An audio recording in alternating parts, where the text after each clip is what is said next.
Other than being known as the land of the hornbills, Sarawak is also known for its crocodiles. These are true stories that happened a long time ago. There were 5 instances of crocodile attacks in East Malaysia. A student waiting for his exam results was taken by a crocodile at Sungai Tapang, Ulu Peking, Sarawak. The same year, a teenage boy died from a crocodile attack after falling into the Kampung Kawi River in Bintangor, Sarawak. Then an estate worker was gobbled up in front of his friend while checking his fishing line at Sungai Pelasan, Sarawak. A man was eaten by a crocodile while fishing with his cousin at the bank of Sungai Kuala Besar, Kampung Hulu Tambak, Sarawak. An estate worker went missing, believed to have been chomped by crocodiles at Lahad Datu, a 4.75-meter crocodile captured in Miri, 2015. From 2007 to 2013, the Ministry of Women, Family and Community Development had stated that out of 42 reports of crocodile attacks in Malaysia, 40 of them are from Sarawak. These attacks brings to mind the tale of Bujang Senang, a crocodile that once terrorized the Batang Lupar River area back in the 1940s.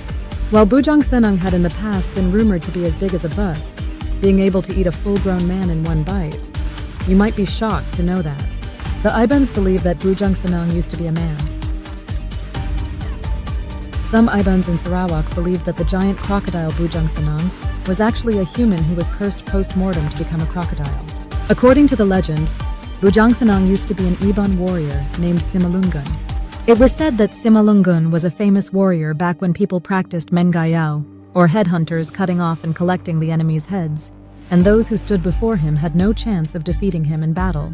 This was probably due to the fact that the Simalungun practiced a mystic art that caused his body to become invulnerable to weapons, and his enemies knew about that.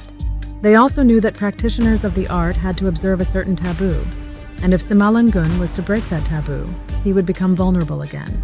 Simalungun's taboo was a closely kept secret, so his enemies decided to kidnap his wife and make her tell them what his taboo is.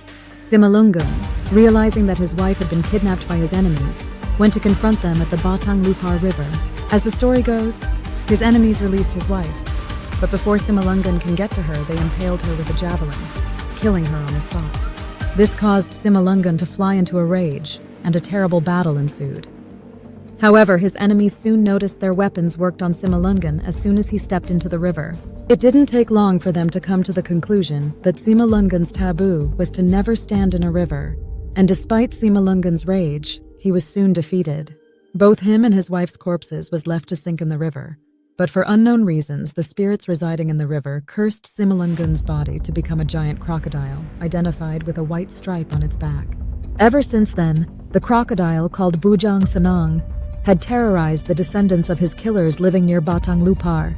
The colloquial name of Bujang means someone who is a champ, a great person, and it's a sign of respect to call a man Bujang. So these wild reptiles are called Bujang as a sign of respect.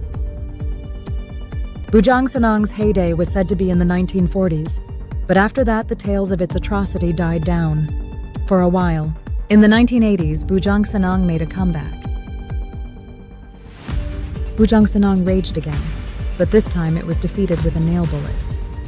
On his return in 1982, Bujang Senang's first reported victim was Headman Bangan from the Pali Longhouse in Sri Aman. It was said that the headman was attacked while he was fishing for shrimps by the riverside. His brother, Kabir, who was with him at that time, failed to rescue him. But he did saw a white streak down the crocodile's back, leading him to believe that what they were dealing with was the legendary Bujang Senang. Following that incident, the local police launched Operasi Buaya Ganas, ferocious crocodile ops at all big rivers in Sarawak, but they couldn't find Bujang Senang.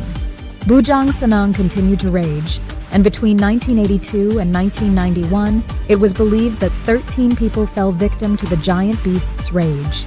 His reign of terror reached its peak in May 1992, when the beast snatched his 14th victim, 20-year-old Dayang, daughter of Bayang, when the Iban lady was crossing the Pelaban River with her mother.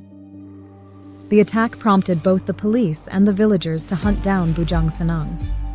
Within 4 hours, Bujang Senang was cornered, but they failed to kill him with javelins and normal bullets, so a shaman suggested that they use nails as bullets. The suggestion seemed to work, as Bujang Senang finally fell after receiving 40 shots of 10-centimeter nails. Bujang Senang defeated. The crocodile's corpse did have a white stripe on its back, but it's not the size of a bus, as some have claimed. It was 5.46 meters long, and its belly had a girth of 2.12 meters. Despite the capture, some remained skeptical with the history and legend of Bujang Senang, while others were convinced that the real Bujang Senang is still out there, and what they killed wasn't really Bujang Senang. Despite its fame, Bujang Senang wasn't the only famous crocodile who attacked people. Whereas in the beginning we mentioned a few cases of crocodile attacks, it would seem that the cases were isolated incidents, judging by the fact that none of the crocodile perpetrators were given specific names. Bujang Senang, on the other hand, received a somewhat legendary status in Malaysia. But there are other notorious crocodiles in Sarawak's history, all with Bujang at the front of their names: Bujang Samarahan, Bujang Tisak, Bujang Belawai, Bujang Subis, and Bujang Seblak.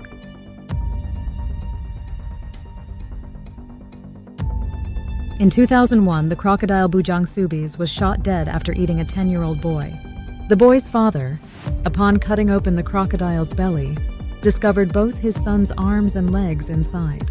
The boy's head and other parts were later found floating around at the Naya National Park. The crocodile had eaten a woman named Sia Munsong. Even though we tried to bait Bujang Seblak, it was smart enough to escape the traps we set for him. However, 2 other medium-sized crocodiles we trapped instead. 2 weeks after he ate Sia Munsong, Bujang Seblak was finally caught by a crocodile shaman. This time, they knew for sure it was Bujang Seblak, judging by the 2 gunshot wounds on his eye and jaw from when he was carrying Sia's corpse. Upon weighing the crocodile, they found its weight to be more than 200 kilos. Indet Sanabong is a famous crocodile hunter in Sarawak. Whenever there is a crocodile attack, people will seek him out. Indet was also the shaman who slapped Bujang Seblak dead, but according to him, he had already captured tens of thousands of crocodiles all over Sarawak. This is because once a crocodile got a taste of human flesh, it will start to like it and actively seek it out by attacking people. The bait, on the other hand, is made of the meat of a white dog placed on 3 fishing hooks, all tied to a rope made of living rattan. He further claimed that a crocodile that eats humans already had a curse on them even without eating the bait. They can still be killed. The killing won't involve the use of firearms or sharp weapons, but just my bare hands. After reciting a spell, I would slap the crocodile's head and it will instantly die, said Sanabong. Most of the license holders come from the Batang Lupar area, as there's a high number of crocodiles there.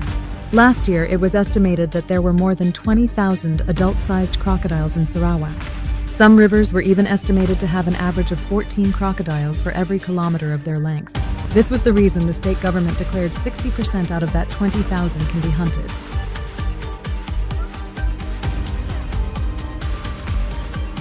Delicious crocodile steaks. However, the effort to cut down on the crocodile's population didn't go over well with the culture and beliefs of Sarawakians, especially the Ibans. This is because some of them believe that crocodiles are manifestations of a river's spirit, or ribai. Therefore, they try their hardest to not kill a crocodile, as it may bring them misfortune later. The people living by the riverside still believe that killing a crocodile is an unbreakable taboo. Whatever their religion is, when it comes to crocodiles, they will try their hardest to not kill a crocodile, as they fear their lives would be in danger the next time they are near rivers. Even though Sarawak's forestry department did distribute crocodile hunting licenses, at the same time they are encouraging the people of Sarawak to run crocodile farms. According to them, these farms won't only provide them with crocodile skin and meat, but can also be a tourist attraction, like the Miri Crocodile Farm that pulls in a huge number of tourists to Miri, Sarawak, a crocodile greeter for a crocodile farm.